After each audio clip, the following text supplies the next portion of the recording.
After Giselle is sent out of her beloved magical fairy tale land called Andalasia by a wicked queen, she lands in New York City. The city also starts to feel like a perfect place for her as she gets married to Robert, who already has a child named Morgan. Years later, Robert and Giselle give birth to a baby named Sophia. Suddenly, things start to change, and the once perfect city starts to feel overwhelming for the family. After thinking she had her happily ever after moment when she got married to Robert, Giselle now wants a new happily ever after. Wondering where her next adventure will be, she gets a sign from a signboard that has a picture of a town named Monroville. Giselle takes one last look at New York before she and her family move to Monroville, where she searches for her new happily ever after. After a while looking around, she decides to go down to join Robert in packing their things. Before Giselle gets down, Robert is doing all the packing by himself. He calls on Morgan to help, but she's not really interested in moving to the suburbs and leaving New York. Robert tries to convince her that moving to the suburbs is not as bad as she thinks, but she still insists she doesn't like the move. Shortly after, Giselle shows up and asks if Morgan is excited about moving. Morgan continues to repeat that she's not okay with it, and it doesn't suit her. However, Giselle tells Morgan that Monroville will be a perfect place for them, but Morgan tells Giselle that nothing will convince her that moving away from New York is a good idea, so they just need to get going. As Morgan goes into the car, Giselle looks worried, but Robert tells her that it's normal for Morgan to feel that way because she's a teenager. He also says that he's sure they're moving to a perfect place. The couple then admire their old house before getting into their car and heading toward Monroville. After a while, they arrive at their new town, and Morgan doesn't seem to like how the house looks. Robert says they arrived earlier than expected, and that's why there's still a need to do some cleaning. They go into the house, and again, Morgan can't stop complaining. However, Giselle tells her that she knows what it feels like to move to a new place, and that even though it will be hard at first, Morgan just needs to look in the right direction to be happy. As Morgan still doesn't look pleased, Giselle starts singing and taking her around the house to show her that there's a possibility to enjoy herself. After that, Robert and Giselle show Morgan to her room. She is beyond shocked to see how it looks, and for the first time, Morgan seems really happy with what she sees. She also takes a look at her memory tree on the wall. The memory tree is a chart with pictures of some of the most important moments of her life so far, and Giselle made it for her. After admiring the room and also thanking Giselle for her efforts in helping to design it, Morgan decides to turn on the lights. It, however, leads to an electrical fault that eventually causes a fire that burns all of Morgan's clothes. Morgan is unhappy with this, and as Giselle tries to talk about a solution, they hear they have visitors downstairs. When the family gets downstairs, they meet Malvina and her two minions, Rosaline and Ruby. They come with gifts to welcome the new family into their neighborhood. Malvina tells Giselle that she shouldn't hesitate to ask if she ever needs anything. Rosaline and Ruby also tell Giselle that Malvina is like the queen of Monroville. Giselle says it's good that the town sees Malvina as a queen because she thinks all towns should have a queen. The next morning, things don't seem to be going well for Giselle, who struggles to prepare breakfast and also take care of Sophia. Robert and Morgan soon join her in the kitchen, and what was already a chaotic morning gets worse when Robert and Morgan bump into each other, and Morgan's only outfit that didn't get burnt is stained. Morgan is unhappy with this, and as Giselle and Robert try to control the situation, they hear a loud noise from their backyard. It appears to be coming from a well in their backyard, with a shiny liquid gushing out of it. Nancy and Edward show up through the well, and Giselle and her family are happy to see them. Edward and Nancy are Giselle's friends from Andalasia, who also happen to be the king and queen, and they created a portal through the well to come and greet the family. While Nancy, Giselle, and Morgan go into the house, Edward discusses how dull the new house looks with Robert. As they continue talking, he hands over his sword to Robert, who is on his way to work. Initially, Robert doesn't want to accept it, but when Edward insists, he takes it with him. Shortly after, Edward goes into the house, and together, he and Nancy present a gift to Giselle for Sophia's birthday. The present is an Andalasian wishing wand, which they say can be used to ask for anything. They also mention that it can only be used by a true daughter of Andalasia. As Morgan hears this, she takes it as an opportunity to leave the room to change her clothes. Giselle tells her to check her closet for options, and Morgan says she will.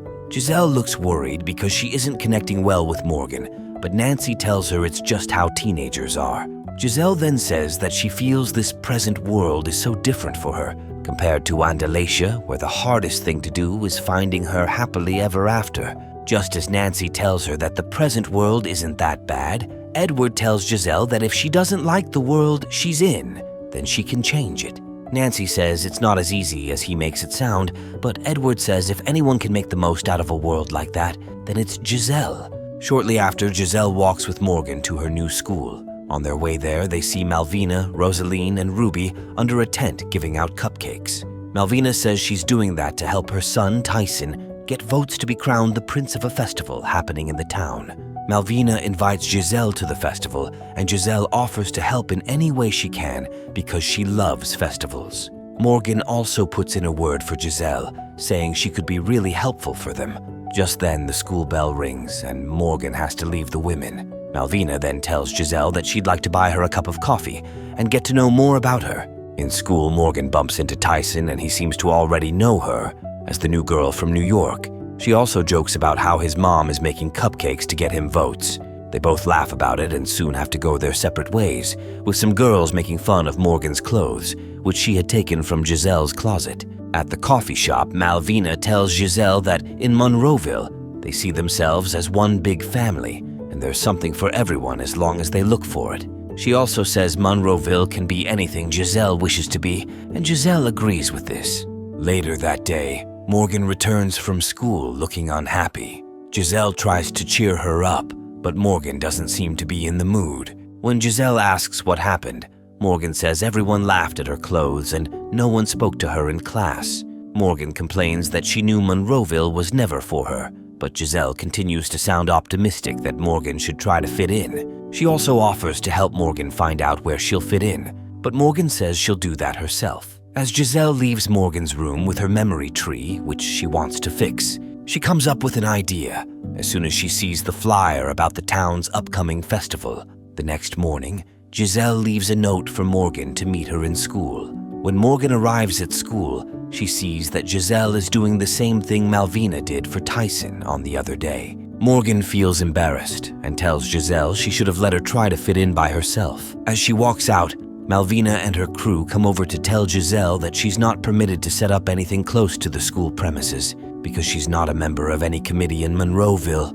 Giselle doesn't seem bothered by this as she's only worried about Morgan. Later that day, Morgan arrives home late from school and says she went to New York. Robert is furious with this, but Morgan says they should have left her, where she could easily fit in. When Giselle mentions that Morgan belongs in Monroville, Morgan tells her she doesn't believe in the idea of a perfect fairy tale land, as Giselle does. As Morgan seems to get even angrier, she refers to Giselle as her stepmother for the first time ever, and this leaves Giselle hurt. Robert then has to tell Giselle that he's sure Morgan didn't mean it, but Giselle doesn't believe it.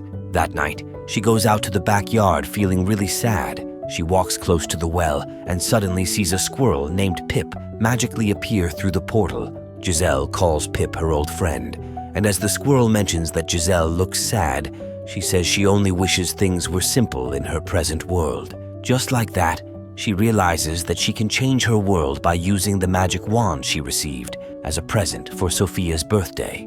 Giselle takes out the wand and wishes that she and her family get a fairy tale life. Nothing seems to happen, and she returns the wand and tells Pip that it seems it didn't work. However, when she leaves, the box with the wand starts to glow until it opens, and the light spreads everywhere. In the morning, when Giselle wakes up, she's now in her fairy tale world, and the appliances in the house are now talking. Robert and Morgan are also apart, and they dance and sing with her in this new world. It turns out that the entire Monroville has become a fairy tale land, and not long after, Malvina arrives in a carriage and is referred to as the Queen of Monroville, which is the new name of the town in this new world. Malvina also now has magic, and she's able to use it to make a dead flower blossom again. She also then faces Giselle and asks if she's preparing for the festival that is happening in the night. Giselle first sounds shocked that the festival is still happening in their new world, but she tells Malvina that she'll be there. Suddenly, the town's bell rings, and as Giselle looks at it, the clock glows, and so do her eyes. This seems to trigger a reaction from Giselle, as she passes some harsh remarks to Malvina, much to the shock of the townspeople, Pip, and even herself. She comes back to her senses,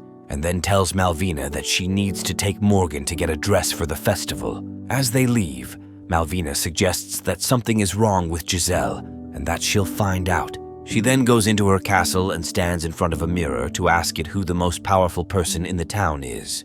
Despite expecting it to be herself, the mirror shows Giselle's picture. Malvina is unhappy about this, and she believes Giselle must be using a wand. She then tells Rosaline and Ruby to go to Giselle's house to look for it and steal it. Meanwhile, Giselle gets a beautiful dress for Morgan, but when the fashion designer asks her to try some clothes, she says she's not interested. However, immediately the bell rings again. Giselle has a change of mind and asks that she try all the clothes. When she gets home, she decides to take out Morgan's clothes to show her, but it turns out that she has used a pair of scissors to disfigure the dress. Morgan doesn't seem to mind, as she says she's going to the market. Before she leaves, though, Morgan calls Giselle her stepmother again.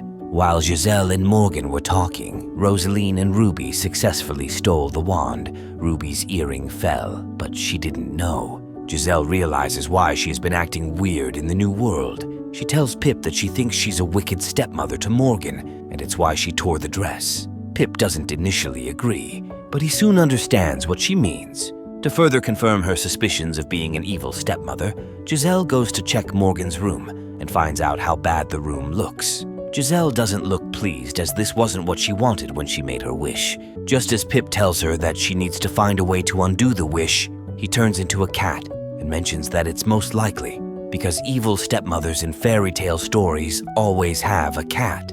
Giselle sees that the issue is now getting out of hand, so she goes to check the wands box to have a look at the scroll in it, which is like an instruction manual. Before she can open it, the scroll comes alive and starts talking. Giselle asks what she can do to reverse the wish, and the scroll says that she needs to use the wand to reverse it as soon as possible because the wish becomes permanent by midnight. The scroll also mentions that Giselle's wish was too big, as she ended up changing the world, and it has sucked out most of the magic from Andalasia.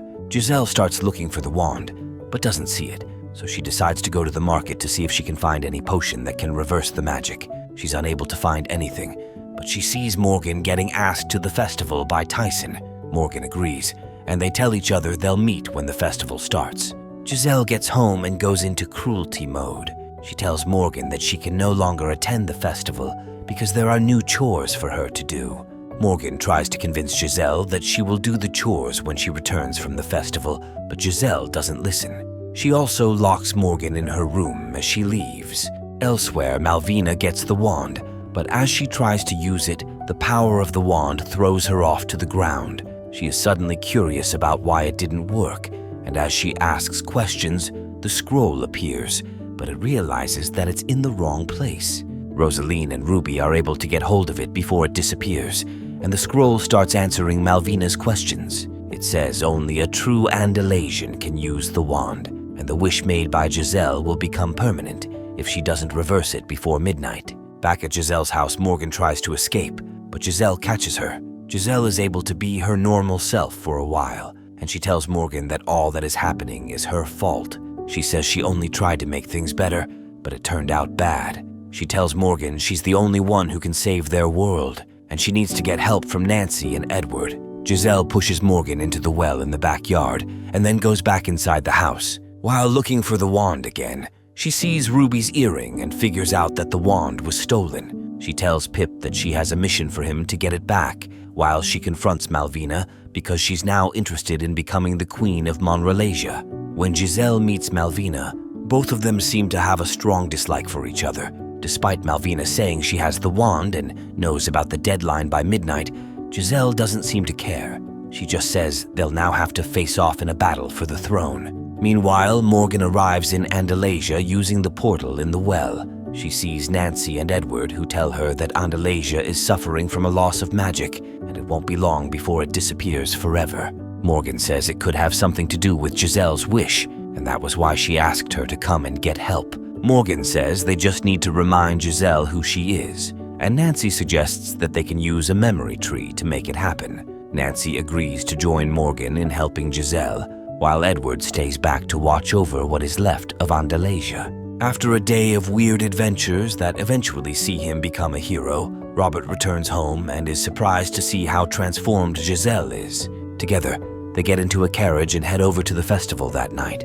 However, Robert suddenly feels something weird is going on, and he gets down from the carriage when Giselle says she doesn't know where Morgan is. Morgan spends time in Andalasia, connecting with Giselle's memories.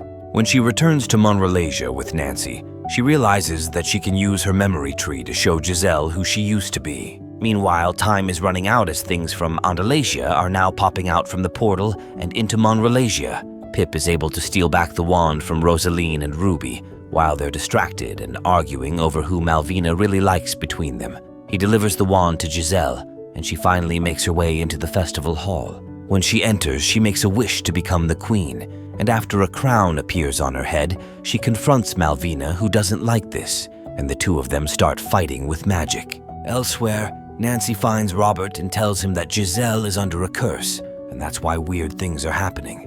As the trees from Andalasia continue to break into Monroville to cause chaos, Morgan also meets Tyson and then Robert, who also now wants to help Giselle. With this, they start breaking the barriers at the entrance so that they can get in. Inside the castle, Malvina gets distracted, and Giselle takes advantage of this to lift her up and tries to strangle her with magic. Before she can do this, Morgan and the others come in. Morgan trips, and the memory tree falls into Giselle's hands. After looking at it, Giselle just tears it up, but as she throws it, it seems to work and help her remember who she used to be. They all look happy with this, but as they see that Andalasia is really suffering, they ask Giselle to reverse the wish immediately. As she's about to, Malvina threatens to kill Morgan if she tries it. She says she likes Monroville and wants it to be permanent, so Giselle must break the wand so that it remains like that. Seeing that Morgan's life is in danger, Giselle breaks the wand, and Malvina looks happy. Parts of Andalasia continue to break into Monroville, and because she's also a part of the magic from Andalasia, Giselle gradually starts fading away. As the town's bell rings before midnight, Robert and Tyson, who is against what his mother is doing, run to stop it from hitting midnight so that the wish doesn't become permanent. Just then, Giselle tells Morgan to reverse the wish using the wand. She says magic cannot be broken and that Morgan is a true daughter of Andalasia, so she can do it. Morgan is confused as she's not Giselle's biological daughter, but Giselle tells her that the fact she could change the world just to make Morgan happy proves that Giselle sees her as a daughter. Malvina tries to use her magic to stop Robert and Tyson, but it's too late for her as Morgan makes a wish to return home with her mom. Everything explodes and a bright light suddenly appears. It all then goes back to normal, and Morgan wakes up from what happens to be a dream. She goes to check around the house and finds Giselle, who says Morgan saved her. They hug each other, and as Robert comes down to say something about an interesting dream he had, Giselle explains to Morgan that only the person who wields the magic will be able to remember everything that happened.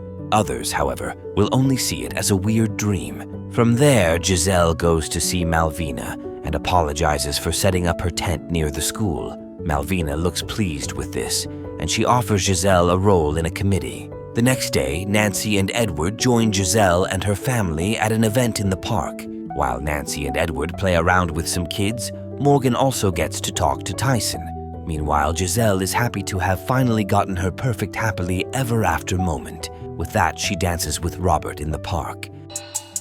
Thanks for tuning in. A thumbs up would be amazing because I've got some bills to pay. All this money